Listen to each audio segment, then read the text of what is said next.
What's going on, everybody, and welcome back to the Locked On Pirates podcast today on October 7th. It is a wonderful Thursday. I hope you all are having an awesome Thursday, as am I, as today, again, is a wonderful day. We saw a really good wild card game yesterday between the Los Angeles Dodgers and the St. Louis Cardinals. We're going to get into that a little bit today. We're also going to be joined by Kim Becker and Gordon Beckham, former MLB player, our new Locked On National Insider for Locked On MLB. I'm also going to be talking about who the MVPs were for the position players and pitchers today on the Locked On Pirates podcast. Thank you for making me, Ethan Smith, and the Locked On Pirates podcast your first listen every single day, and let's get right into it.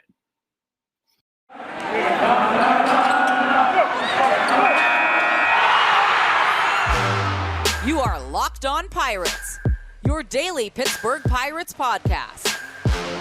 Part of the Locked On Podcast Network, your team every day.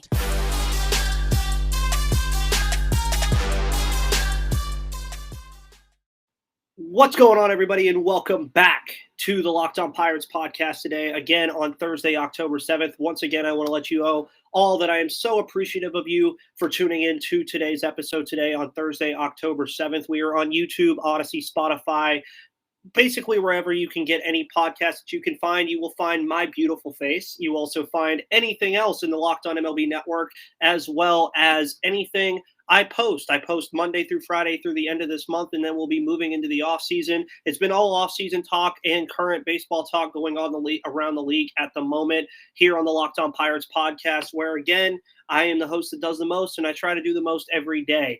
But before we get into today's podcast, again, I want to thank you all. I want to thank everybody in the Pirates organization this year. I want to thank everybody that did everything that they could do for me this year as well. It's been an awesome year. October baseball is back with fans, so it's absolutely phenomenal to see, and we're absolutely loving it here at the Locked On Pirates podcast. But who are the team MVPs this year for the Pittsburgh Pirates in terms of position players and pitchers? I'm going to get into pitchers first, and I think the answer might not have been as easy as you think it is. You probably already know who the person is before tuning into the podcast in terms of who the number one guy is. But realistically, if you had to tell me who was the most consistent pitcher all year that did what he was supposed to do when he came in the game, probably David Bednar. David Bednar easily had the best year out of the pitching staff in terms of relievers and starting pitchers. If you asked me to give it to a starting pitcher, I'd probably struggle a little bit more. Miguel Yajure looked really good in his short stints before his injury. Mitch Keller, can't really give him a grade like that because he wasn't really the MVP of the pitching staff.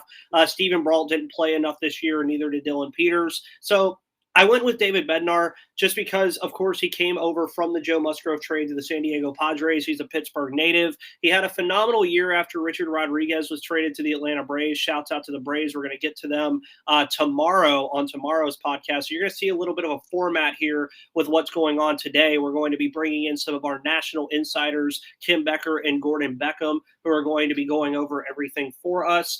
But going into a lot of the things that we're getting into today with David Bednar, I mean, again, he kind of got thrust into that closing role until near the end of the season when everything kind of went crazy. And then when everything, went down, he got injured. Chris Stratton filled into that role. Chris Stratton could also have been put in this MVP conversation as well, with the idea that he had the most wins of all of the pitchers in the staff, finishing with a 7-1 record, which was the second straight year that a Pirates relief pitcher finished the season with the most wins on the staff. But I mean, David Bednar, you got to love the guy. He comes out to renegade every time that he pitches. I mean, also, you really look at the idea that he just was consistently good in what he was trying to do. His ERA was very good. He was striking out batters in the late innings. Sometimes he'd come in as a setup guy too, which I really liked as well. But I do think that he cemented himself as a potential future closer on this roster, and there's good reason behind that.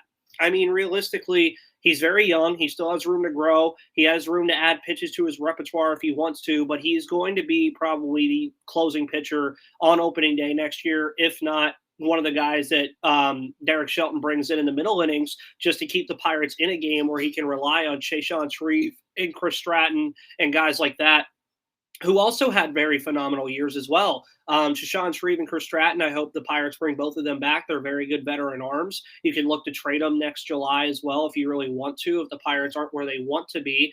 But that's one of the biggest things they have to do this year is they really have to find some very solid and well put together pitching this year. So I got to question a lot of what they should do in the offseason, and me and Gary and me and Adam talked about it a lot.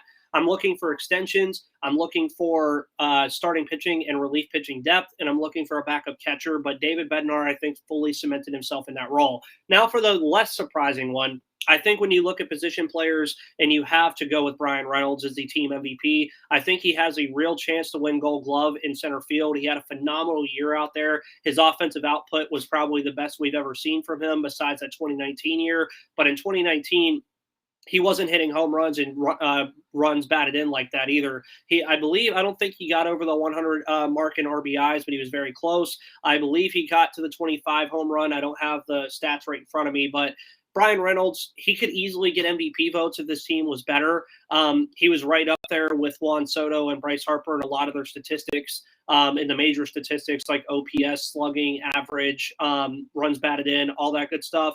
It was just the fact that even Juan Soto, his Nationals, and Bryce Harper, the Phillies, didn't make the playoffs, but they weren't near as bad as the Pirates were. Fernando Tatis Jr. is another guy that you could throw into that actual MVP conversation among those other guys as well. But when you really get into a lot of this stuff, I mean, realistically, Brian Reynolds was the most consistent best player on this roster, including pitching. He was the best player on this roster. The Pirates should definitely look for an extension this offseason. I thought they should have looked for one last season. Adam got into that a little bit yesterday as well. When he didn't have the greatest year in 2020. Nobody really did on this Pirates team. And if you would have extended him last year, it would have been cheaper. And Adam Bittner, who we had on the podcast yesterday from the Pittsburgh Post-Gazette, said it perfectly.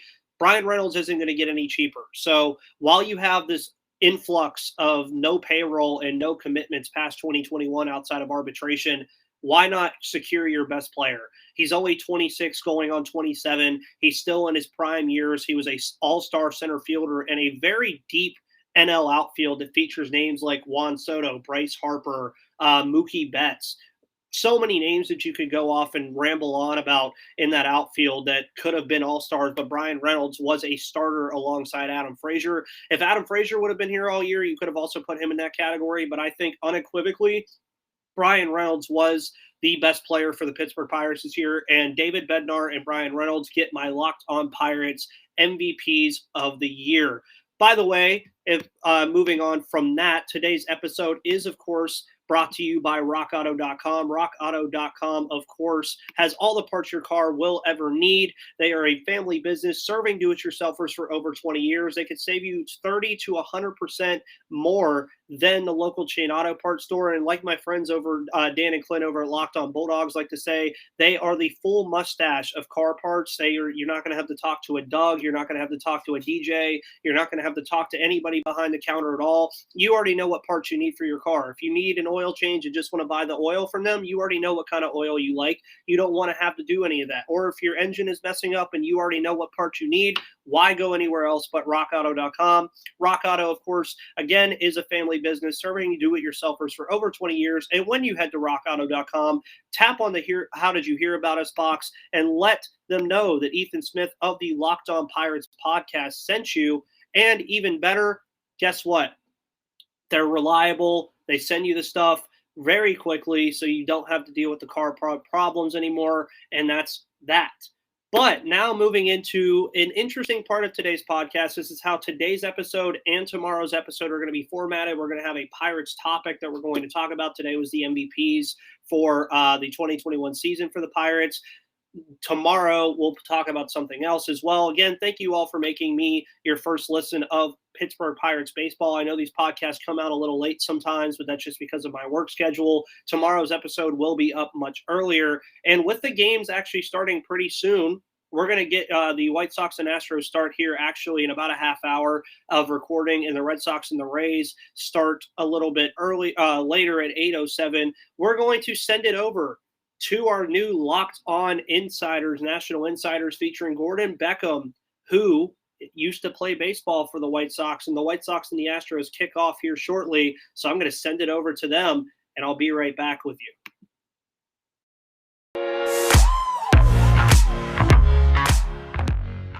What's going on, everybody? This is Kim Becker with a Locked On Now Insider Report in the MLB Divisional Series games.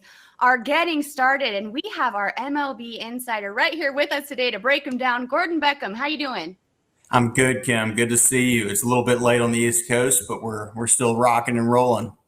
I know. I hate to rub it in. I'm in Arizona, so it's not as late as where you are, but I promise I won't keep you up all night here. But Gordon, let's talk about the Chicago White Sox, Houston Astros. You have a little bit of experience with the White Sox, so I hear. And it sounds like a lot of people are going to be cheering on the Chicago White Sox because they're still not quite over the whole Houston Astros cheating scandal thing. So in your opinion, what's the most important thing that the White Sox have to do to really get this series going on the right foot? Yeah, I think the biggest thing for me is the fact that the White Sox have kind of been overlooked all year. They definitely are coming into the postseason with a chip on their shoulder. Their offense is dynamic. I know the Astros have a comparable, if not better, offense than the White Sox, but I've watched these guys all year. I actually called the game with Jason Benetti when they were down in Houston, and so I watched firsthand 4 games where they got swept. And it was not pretty. So I think at the end of the day, they're going to show up a lot better than they did in the middle of the summer there. But I think their offense is important. They've got to come out. They've got to swing the bats. They've got to be aggressive. And that's kind of the MO of their team. When they come out, when Tim Anderson leads the charge and he gets out there and really just puts on a show, they do well. I mean, every time Tim Anderson does well, the White Sox follow. So for me, it's Tim Anderson. If he shows up in the playoffs, they're going to have a long run. All right. Well, you kind of led me right into my next question. The Astros have probably the most well-balanced offense in all of baseball. How difficult do you think it's going to be for the White Sox pitching staff to really keep these games within reach?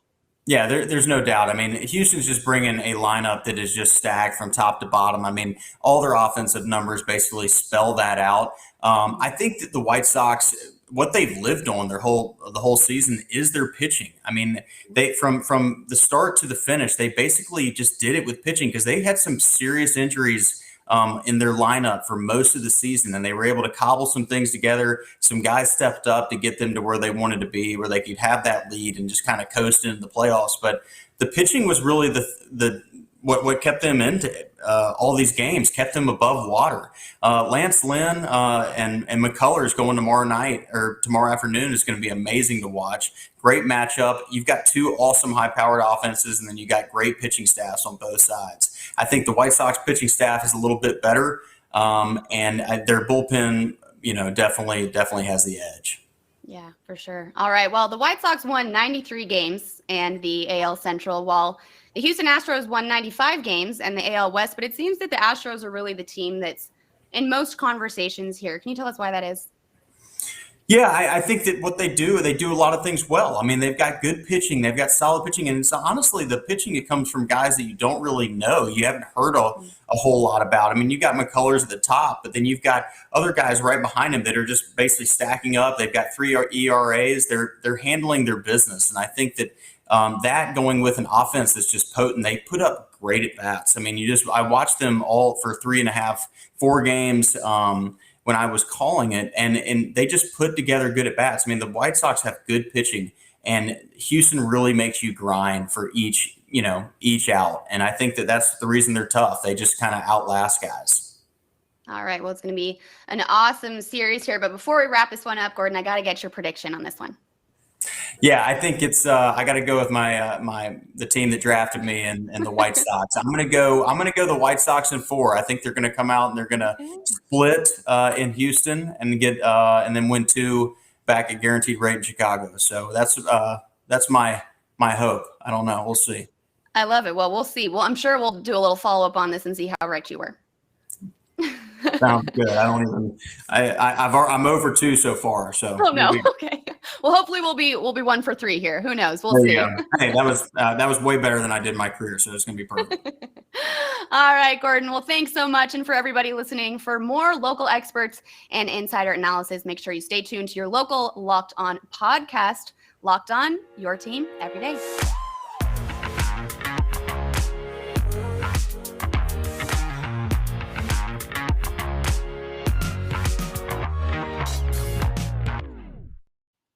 All right, everybody. That was Kim Becker and former MLB player Gordon Beckham previewing the White Sox and Astros ALDS series. I will now give my predictions. Gordon, of course, made a ton of good points about the Houston Astros offense. The loss of George Springer didn't seem to affect it too much. You have names like Jose Altuve, Carlos Correa, Kyle Tucker, Yordan Alvarez. They have a very, very deep team when it comes to offense. So do the White Sox. You've seen Eloy Jimenez come back healthy. Excuse me. Jose Abreu come back healthy. And he mentioned Tim Anderson. Tim Anderson, of course, obviously his token moment of the season was beating the Yankees at the Field of Dreams game. But again, I think the key matchup in this series is going to be the Chicago White Sox pitching versus the Houston Astros offense. Realistically, I think the Houston Astros do have the advantage here. They have the playoff experience. They have the offense that kind of matches the White Sox. And if you can get good games from Lance McCullers and the other pitchers on that staff, I think it's a really tough out to try to knock the Astros out. Now, as far as my prediction goes, I would pretty much probably say that this series is not going to be a sweep on either side. I don't think the White Sox or the Astros, with how they're built offensively, would allow that. So looking in prediction-wise, I think the Chicago White Sox will lose today. I think they lose today, and then they split, as Gordon said. I agree with Gordon there. I do think they split in Houston. But then really how Game 3 goes, that's going to be where things get really dicey, is because if the White Sox go out in Game 3 and win at Guaranteed Rate Field, I think they win the series in 5.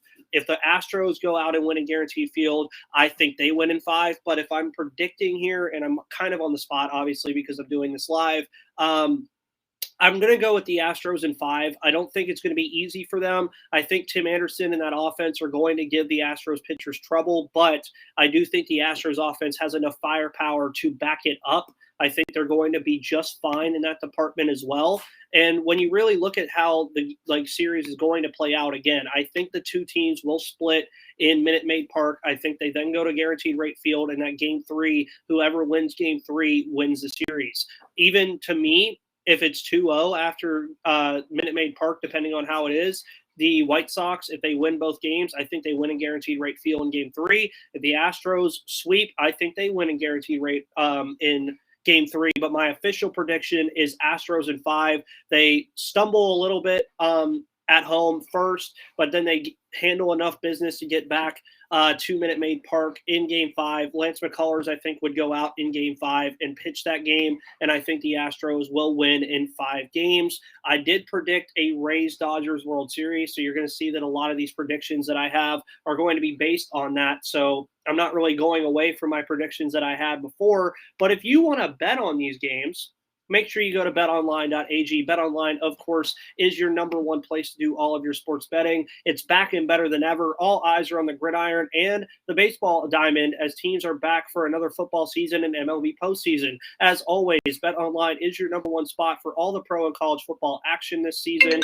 And even better, with a new updated site and interface, even more odds, props, and contests, BetOnline continues to be the number one source for everything football. Head to the website or use your mobile device to sign up today to receive your 50% welcome bonus on your first deposit. Don't forget to use our promo code LOCKEDON to receive your bonus. From football, basketball, playoff baseball, boxing, right to your favorite casino games, don't wait to take advantage of all the amazing offers available for the 2021 season and postseason. BetOnline is the fastest and easiest way to bet on all of your favorite sports. BetOnline, where the game starts. Now, we're going to shoot it back over to Gordon Beckham and our other friend as well. And we're going to talk about Red Sox and Rays. We talked about the Red Sox on Wednesday with yesterday's podcast. We're going to get into it again with Kim Becker and Gordon.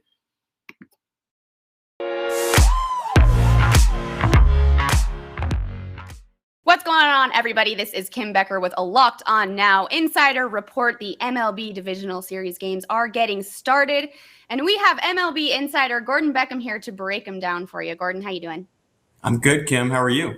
I'm good, thank you. Let's talk Boston Red Sox, Tampa Bay Rays. The Red Sox are coming off of a big 6-2 win over the Yankees. How do you think that they are going to prepare now to head into moving on to taking on the defending AL champs, the Tampa Bay Rays?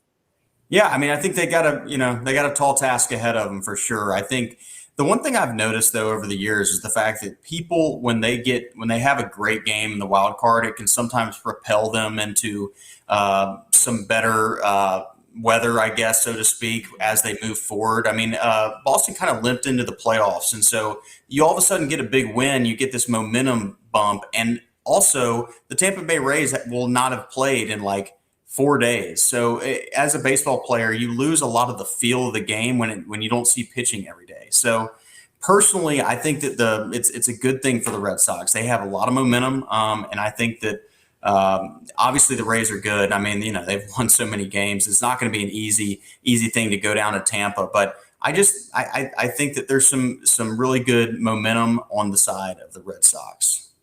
All right. Well, coming from a baseball player yourself, how can you keep that momentum going for these Red Sox? What's something specific that you think that they really should hone in on here? Yeah, I think that the offense has got to show up early. I really am. As an offensive player, like when you get out there and you start scoring runs for your pitching staff early, or you start having good at bats and you show that you're getting on base, and the pitching staff can kind of keep the other team down, you really are ahead of the eight ball. And when you start these baseball games, especially in the playoffs, it just feels better when you're hitting. I mean, it always did for me, even if you weren't hitting personally, having guys on base and being able to have that kind of good feeling, knowing that you can get guys on base, you can score. I think the Red Sox offense has got to go. And then you watch Chris Sale, right? Chris Sale is important because Chris always, playing with him when I was with the Chicago, he always pitched well in Tampa. He loved Tampa, but obviously he gets seen a lot by them now. Who knows? But I like my chances having Chris Sale going once, possibly twice, depending on who they end up starting. All right. And do you think that the strength of the Rays bullpen is going to be a factor in these series for the Red Sox?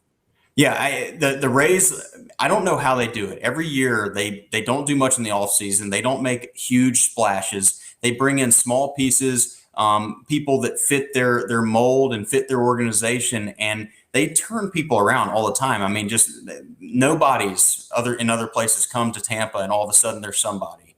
And I think that that's the beauty of the Rays is they don't always make the big splashes. They don't always go out and do things like everybody thinks that you should, and yet they're always there. They just find a way to piece it together. They've got a great team. They've had a bunch of guys hit over 20 homers this year. I mean, you've got a veteran guy behind the plate, Mike Zunino, which is important, but he's going to be able to handle that staff. And so when you have people coming in from everywhere, because the Rays are known just to throw openers, and then they'll throw a random bullpen arm when you wouldn't expect it. It's all about matchups for them, and they just live by the data that they have. They're a data-oriented team, and they're not afraid to throw anybody in any spot. And if he gets hit one night, it doesn't mean they're not going to go right back to him the next night. They always go by the matchups, and the matchups dictate who they put in there at a certain point.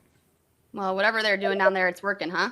It is. Yeah, they're very good. They do things very well. Yeah. All right. Okay, Gordon, let's get your prediction on this series.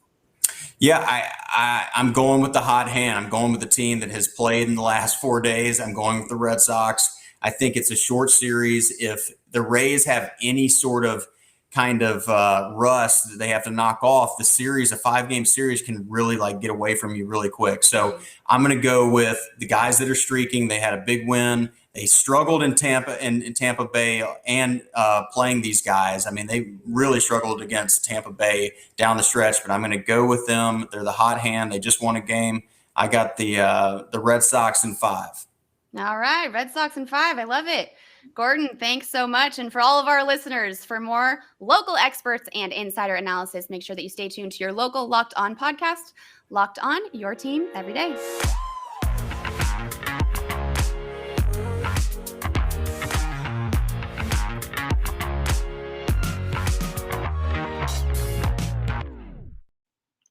All right, guys. On that end, I agree with a lot of the points that Gordon made.